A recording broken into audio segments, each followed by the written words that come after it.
Brockenhoff. I am here today to talk with you about the Two Peaks in One ruler from Creative Grids. We are going to be making the triangle in a square, which several of your blocks have, within the Arabella quilt. So if you have never used a Creative Grids ruler before, one great thing about them is that they always come with these instruction sheets.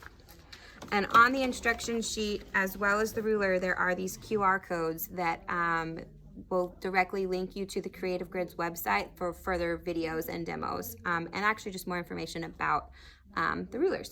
So one thing about this ruler that you probably might be a little bit confused on is where are the instructions. So if we move this fabric to the side, you can see I have this white paper here, and on this side it has white backgrounded numbers and it says fabric width, and then on the opposite side where it has the black numbers, it has the finished size.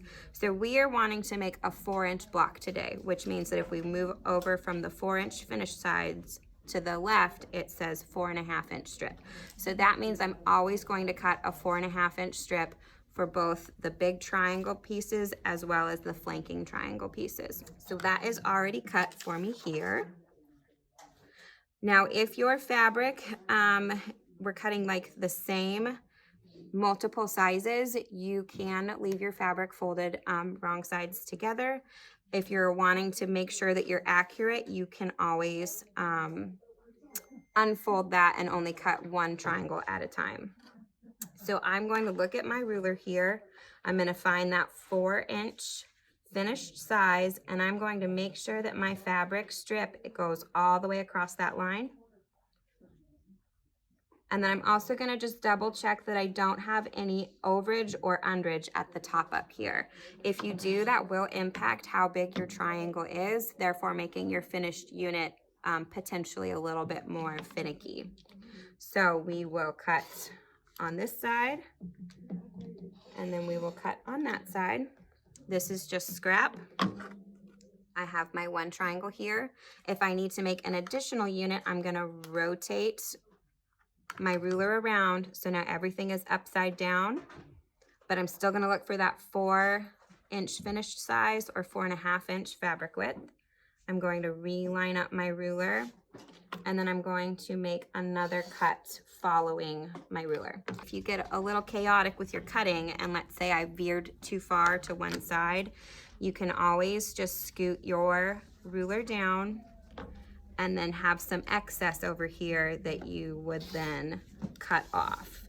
And you can do that also if you feel like your cuts aren't straight, or if you have to pick up and move your fabric. You're gonna wanna make sure you recut this angle, because we are cutting on the bias, and that will mean that every time you pick up your fabric, it has the possibility of stretching outside of the angle that we want it to be at. So right now I have 3 of my inner triangle pieces. So now I need to cut the 2 triangles that flank it, and that's going to be this fabric here.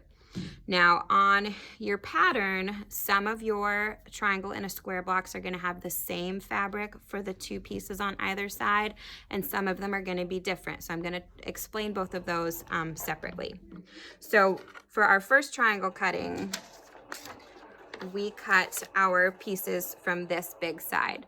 To do the 2 side pieces, you're going to rotate your ruler around, and it's going to have the same markings where you have the strip size on the left and the finished size that it coordinates with on the right. So we're still going to have that 4.5-inch strip size to make a 4-inch block. And you will want to make sure that your fabric piece has a straight edge before you start. So I'm going to slide this down again to my 4.5-inch strip size, 4-inch finished, and I'm going to follow that ruler to cut that. And then you'll notice up here there is a little corner piece that is missing. I want to make sure that I get that, and all I do is kind of just wiggle my rotary blade back and forth, and that's going to cut that off. And then when I open this up, I have one piece that is right facing and one piece that is left facing. So then I can fold these together And that flat edge that we cut down here is going to be what lines up with the bottom of your triangle in order to piece this together for an accurate 1/4 inch seam. Okay? Now let's say I want blue on this side, but I need a purple on that side.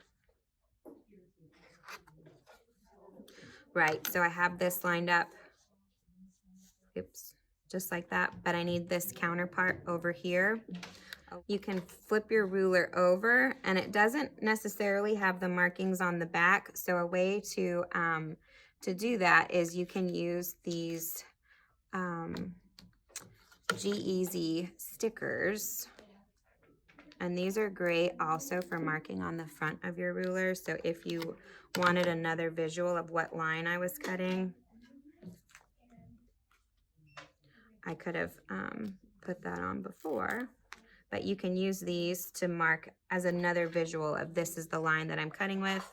And then when you're ready to flip it over, you can flip it over this way and then do that one. So if you need to cut 2 different triangle, or like one triangle, but it has 2 different fabrics, if you're using a solid or a fabric that either side would work, you don't have to use the back of the ruler, but if you are wanting to make sure you have that second one, you can use the lines on the back of the ruler. So let me put this white paper behind it. So you can see that I can see that black line on the back side of the ruler. So if I need to cut the opposite angle of what would be right side up, that would be a great way to do it. Or you can always flip your fabric so that you have wrong side down, and that will also cut the mirror image of it. And so it's kind of hard to show with batiks right side up or wrong side, right side up or wrong side up. But what you would do, oh, I need to trim this.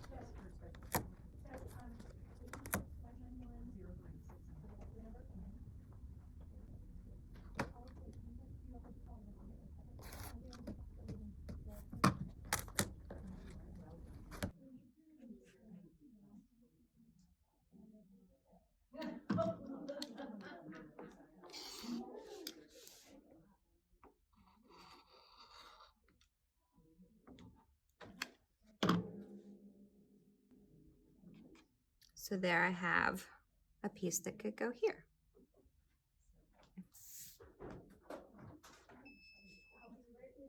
And if I needed to cut more of those, then you just rotate your ruler, line up this angle with the angle that we just cut, cut that. Then I would pull your fabric out before you do this little notch so that you don't end up cutting into your next piece. Wiggle that back and forth, and then we have either one that would make where they're the same, or if you need them where there's one fabric on one side and a different fabric on the other side.